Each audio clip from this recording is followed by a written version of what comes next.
Hizo ndizo sauti zilizokuwa zikipenya kwenye masikio yake yaliyokuwa yakivuja damu.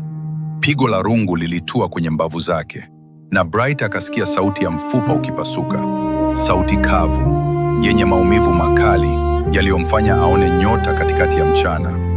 Alijaribu kugeuka kumtafuta Neema, mke wake, pumzi ya maisha yake. Alimwona Neema akitupwa huku na kule kama jani la mti wakati wa dhoruba. Nguo yake ya kanga ilikuwa imeraruka na macho yake yalikuwa yamevimba kwa kulia. "Tafadhali, nawaomba, mume wangu ni mcha Mungu," Neema alilia, sauti yake ikiwa imepasuka kwa uchungu. Lakini jibu alilopata ni teke la chembe ya moyo lililomfanya aruke na kuanguka kwenye lundo la mawe. Bright aliona tukio lile, na kwa mara ya kwanza alihisi moyo wake ukipasuka vipande 1000. "Neema, kimbia!" Alijaribu kupiga kelele, lakini kinywa chake kilikuwa kimejaa damu na mchanga. Mbele yao, mzee Mateso alikuwa akicheza ngoma ya kifo.